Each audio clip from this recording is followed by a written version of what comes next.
चंपारण के किसान के लिए बड़ा ही सुंदर शब्द का इस्तेमाल करते हैं और वो शब्द है दुखी आत्मा और दुखी हृदय।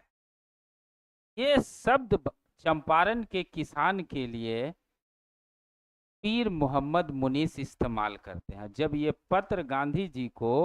अच्छा, ये तुम लोग जानते हो कि राजकुमार शुक्ल गांधी जी को कहाँ, माने किस कांग्रेस के सम्मेलन में आने का निमंत्रण दिया?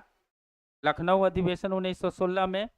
तो यही पीर मोहम्मद मुनीस का चिट्ठी। तो आजकल क्वेश्चन ट्विस्ट करेगा, गांधी जी के पास किसका लिखा हुआ पत्र राजकुमार शुक्ल ने दिया था?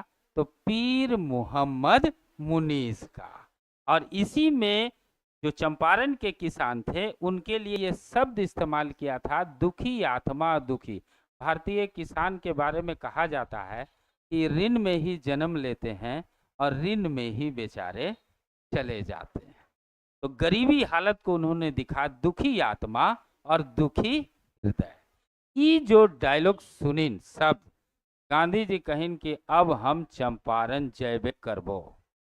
और तब इसी शब्द से प्रभावित होकर के गांधी जी पटना आते हैं, पटना से मुजफ्फरपुर जाते हैं और मुजफ्फरपुर से फिर चंपारण चले जाते हैं। समझ गए? सवाल ये भी पूछता है कि गांधी जी सबसे पहले बिहार में किस जगह पहुंचे? तो पहले पटना पहुंचे, फिर मुजफ्फरपुर और उसके बाद फिर चंपारण पहुंचे। समझ गए?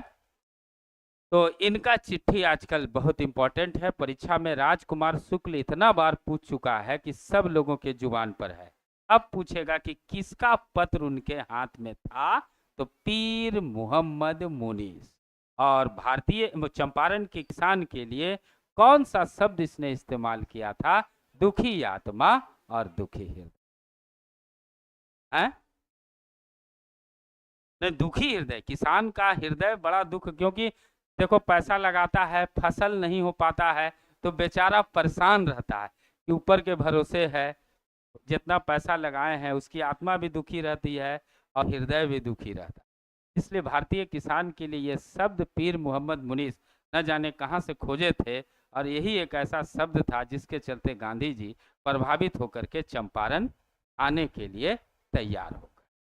तो इन सब तरीकों से आजकल सवाल पूछ रहा है। तो जब तक देखो ऊपर झापर पढ़ाने के लिए बहुत सारे लोग हैं जो पढ़ा देते हैं, लेकिन जब तक गहराई से नहीं जानोगे दिक्कत है।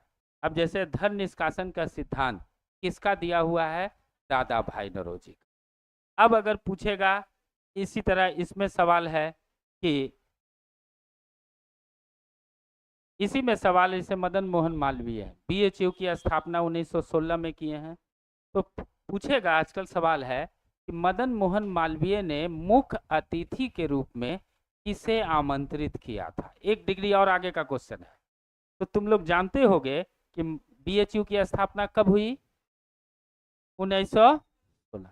गांधी जी भारत कब आए हुए थे? 9 जनवरी 1915। तो गांधी जी को इन्होंने बीएचयू में चीफ गेस्ट बनाया।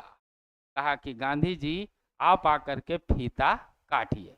चीफ गेस्ट का तो यही काम रहता है, रिबन को ऐसे करके काटा जाता, पहला पैर बढ़ाते हैं तो फिर पीछे से सब लोग जाता है।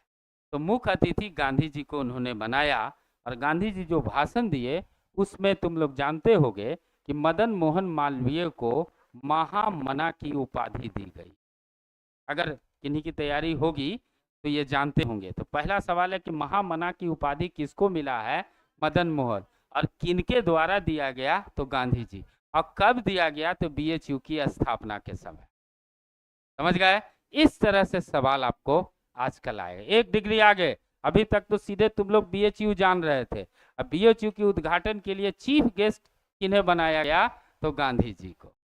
और गांधी जी ने महामना की उपाधि मदन मोहन मालवीय को। इस तरह से जैसे सवाल है कि गांधी जी को महात्मा की उपाधि किसने दिया? गांधी जी को महात्मा की उपाधि किसने दिया? रविन्द्रनाथ टैगोर। चंपारण सत्याग्रह में जो सफलता मिली, इससे खुश होकर के रविन्द्रनाथ टैगोर ने गांधी को महात्मा कह दिया। अब गांधी को बापू किसने कहा? देखो आसान आसान सवाल है, लेकिन कभी ध्यान नहीं